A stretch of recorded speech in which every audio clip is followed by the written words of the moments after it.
എന്തായാലും ശ്രീ മജീദ് കക്കാട്, ഈ ഘട്ടത്തിൽ ഞാൻ താങ്കളിലേക്ക് എത്തുന്നത് ഈ സൂചിപ്പിക്കുന്ന പോലെയുള്ള രണ്ട് പ്രതിനിധികൾ, അത് അഡ്വക്കേറ്റ് സുഹൈൽ സഖാഫിയും ഒപ്പം ഹാമിദും ആണ്. ഇത് യഥാർത്ഥത്തിൽ ഈ കാന്തപുരവുമായി ബന്ധപ്പെട്ട കേന്ദ്രങ്ങളിൽ നടന്ന ചർച്ചയുടെ കൂടി അടിസ്ഥാനത്തിലാണോ ഈ ആക്ഷൻ കമ്മിറ്റി അല്ലെങ്കിൽ ആക്ഷൻ കൗൺസിൽ ഇങ്ങനെ രണ്ട് പേരുകൾ കൂടി നിർദ്ദേശിക്കുന്നത്? അഭിലാഷ്, ഇതില് വളരെ വ്യക്തമായി പറയാവുന്നത് ഇതൊരു വലിയൊരു ടേൺ പോയിന്റിലേക്ക് വന്നിരിക്കുകയാണ് ഈ വിഷയം. അതെ, ഇതില് ആക്ഷൻ കൗൺസിലിന്റെ പ്രതിനിധികൾ എടുത്തിരിക്കുന്ന ഒരു നിലപാട് ഇപ്പോ ഒരു വലിയൊരു ടേൺ പോയിന്റിലാണുള്ളത്.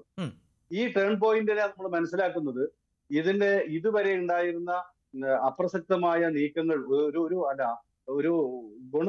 ഫലം കാണാത്ത ഒരു നീക്കങ്ങൾക്കൊടുവിൽ അവസാന നിമിഷത്തിലെങ്കിലും ഇതിലെ ചർച്ചകൾക്ക് വേണ്ടി ഇറങ്ങുകയും ഈ നിമിഷപ്രിയയുടെ ശിക്ഷ താൽക്കാലികമായിട്ടെങ്കിലും മരവിപ്പിക്കുകയും ചെയ്യാൻ സാധിച്ച ഈ ഒരു അവസാന നിമിഷത്തിൽ ഇടപെട്ട ആളുകൾക്ക് ഇനിയും ഇതിന്റെ തുടർച്ച ചെയ്യാൻ സാധിക്കുമെന്ന ആക്ഷൻ കൗൺസിലിന്റെ ആളുകളുടെ ചിന്തയ്ക്ക് വളരെ പോസിറ്റീവായിരിക്കുന്ന ഒരു ലെവലുണ്ട്.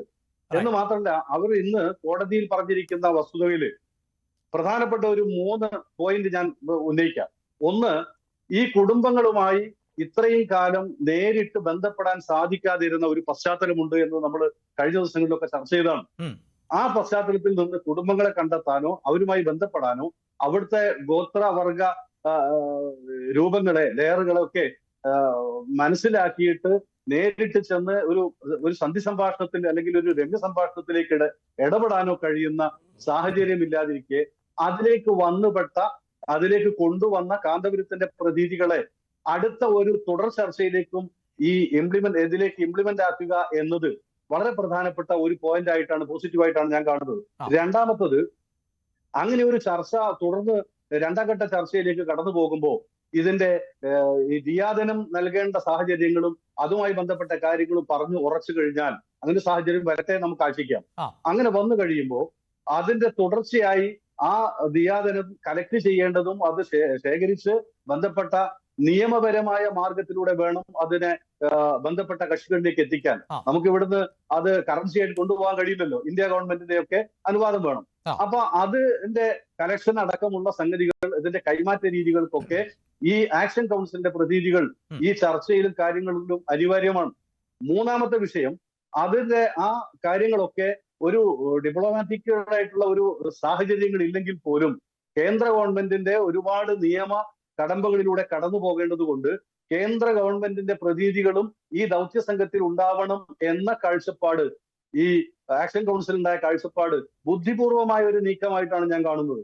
അവിടെ ആളുകളുടെ എണ്ണം കൂടി പാമ്പ് ചാവുന്നോ എന്നതല്ല, വ്യത്യസ്ത സാഹചര്യങ്ങളെ മനസ്സിലാക്കി ആ സാഹചര്യങ്ങൾ എല്ലാത്തിനെയും ഒരുമിച്ച് കൂട്ടി ഒരു ദൗത്യമായി മുന്നോട്ട് പോകണമെങ്കിൽ എന്തൊക്കെയാണ് അവിടെ അഭിമുഖീകരിക്കപ്പെടുന്ന ഏറ്റവും മർമ്മപ്രധാനമായ പ്രശ്നം എന്ന് മനസ്സിലാക്കിയിട്ട് അത് പരിഹരിക്കാൻ പറ്റുന്ന വ്യത്യസ്ത കഴിവുകളുള്ള ആളുകളെ അല്ലെങ്കിൽ സാഹചര്യം ഒരുക്കാൻ കഴിയുന്ന ആളുകളെ ഈ ഒരു ദൗത്യ സംഘത്തിലേക്ക് ഉൾപ്പെടുത്തുക എന്ന വളരെ തന്ത്രപരമായ, ബുദ്ധിപരമായ ഒരു നീക്കമായിട്ടാണ് ഇന്ന് സുപ്രീം കോടതിയിൽ ഈ ആക്ഷൻ കൗൺസിലിന്റെ ആളുകൾ സ്വീകരിച്ചിരിക്കുന്നത് എന്നാണ് ഞാൻ മനസ്സിലാക്കുന്നത്.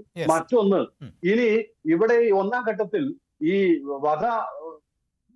വധശിക്ഷ നടപ്പിലാക്കുന്നത് മാറ്റിവെച്ച സാഹചര്യത്തിൽ കേരളത്തിലുണ്ടായ പൊതു മീഡിയകളിൽ, പൊതു പ്ലാറ്റ്ഫോമുകളിൽ ഉണ്ടായ ഒരുപാട് അനാവശ്യമായ പ്രവണതകൾ ഉണ്ടായിട്ടുണ്ട്, അസഹിഷ്ണുതകൾ ഉണ്ടായിട്ടുണ്ട്, അസൂയകൾ ഉണ്ടായിട്ടുണ്ട്. അതിനെയൊക്കെ വ്യക്തികളോ അല്ലെങ്കിൽ ആളുകളോ ക്രെഡിറ്റ് അവകാശപ്പെടാനാണെന്ന രൂപത്തിലുള്ള തെറ്റിദ്ധാരണ പരത്തിയ സാഹചര്യങ്ങൾ ഉണ്ടായിട്ടുണ്ട്. ഈ ഒരു പുതിയ നീക്കം, അതായത് ഇപ്പോഴുള്ള സുപ്രീം കോടതിയിൽ കൊടുത്തിരിക്കുന്ന ഈ ഒരു നിർദ്ദേശം കേന്ദ്ര ഗവൺമെന്റിലേക്ക് ഇനി അത് നിങ്ങൾ കൊടുക്കണമെന്ന് പറഞ്ഞിരിക്കുന്ന ഈ ഒരു ദൗത്യ സംഘത്തിന്റെ നിർദ്ദേശം, ഇത് വന്നു കഴിഞ്ഞാൽ ആ ഒരു പ്രശ്നത്തിനും പരിഹാരമായി. ഇനി ക്രെഡിറ്റ് അവകാശപ്പെടുന്നത് ആര് എന്നതും വിഷയമല്ലല്ലോ ഇവിടെ. നമുക്ക് പ്രശ്നം രമ്യമായി പരിഹരിച്ച് നിമിഷപ്രിയയെ രക്ഷപ്പെടുത്തി കേരളത്തിലേക്ക് എത്തിക്കുക എന്ന ഒരു ദൗത്യത്തിന് ഏറ്റവും ശക്തമായ വ്യത്യസ്ത കോണുകളിൽ നിന്നുള്ള ആളുകളുടെ ആ ഒരു ദൗത്യ സംഘത്തിന്റെ മുന്നോട്ടുള്ള പ്രയാണം നന്നായിരിക്കും. അതിൽ കാന്തപുരം ഉസ്താദിന്റെ ഭാഗത്ത് നിന്ന് നൽകിയിരിക്കുന്ന 2 വ്യക്തികളെ കുറിച്ച് സുഭാഷ് ചന്ദ്രൻ സാർ ഇവിടെ പറഞ്ഞു കഴിഞ്ഞു. അതിൽ ഡോക്ടർ ഹുസൈൻ സഖാഫി, അദ്ദേഹം ഈ ബഹുഭാഷാ പണ്ഡിതനാണ്, അതോടൊപ്പം യമനിലുമായിട്ട് വളരെ ബന്ധമുള്ളതാണ്. ഈ ഉമർ ഹഫീദുമായിട്ട് ആത്മബന്ധം കാന്തപുരം ഉസ്താദിനെ പോലെ കാന്തപുരം ഉസ്താദിന്റെ കൂടെ നിന്നുകൊണ്ടുള്ള ആത്മബന്ധമുള്ള ആളാണ്. അതുപോലെ ഒരുപാട് ഇപ്പോ കേരളത്തിലെ ഹജ്ജ് കമ്മിറ്റിയുടെ ചെയർമാനാണ്. ഇങ്ങനെയുള്ള ഒരുപാട് പോസിറ്റീവ് ഉള്ള ഒരു വ്യക്തിയാണ് ഇത്തരം ചർച്ചകൾക്ക് സാധിക്കുന്നത്. മറ്റൊന്ന്, ഹാമിദ് എന്ന് പറയുന്ന ആള് ഒരുപാട് ഭാഷകൾ കൈകാര്യം ചെയ്ത് പരിചയമുള്ള ആളാണ്. ഈ വിഷയത്തിൽ ദൗത്യ സംഘത്തിന്റെ കൂടെ തീർച്ചയായിട്ടും നമുക്ക് പ്രതീക്ഷിക്കപ്പെടാവുന്ന ഒരാളാണ്. ആ നിലയിൽ ഈ ഒരു ദൗത്യത്തിനെ, അല്ലെങ്കിൽ ഇപ്പോൾ കൊടുത്തിരിക്കുന്ന ഈ ഒരു നിർദ്ദേശം, ദൗത്യ സംഘം എന്ന നിർദ്ദേശത്തിനെ പോസിറ്റീവായി കാണാനാണ് നമ്മൾ ചർച്ചയിൽ പങ്കെടുക്കുന്നവരും കേരളീയരും കാണേണ്ടത് എന്ന വിനീതമായ ഒരു അപേക്ഷയാണ് എനിക്കുള്ളത്. ഈ ഒരു നിർദ്ദേശം മുന്നോട്ട് വെച്ചുകൊണ്ട് പോകാൻ സന്നദ്ധത കാണിച്ച ഈ ആക്ഷൻ കൗൺസിലിന്റെ പ്രതിനിധികൾ ഞാൻ പ്രത്യേകിച്ച് അഭിനന്ദിക്കുക കൂടിയാണ് ഈ അവസരത്തിൽ. ശരി. ഇപ്പോൾ ശ്രീ ആരിഫ് ഹുസൈൻ കൂടി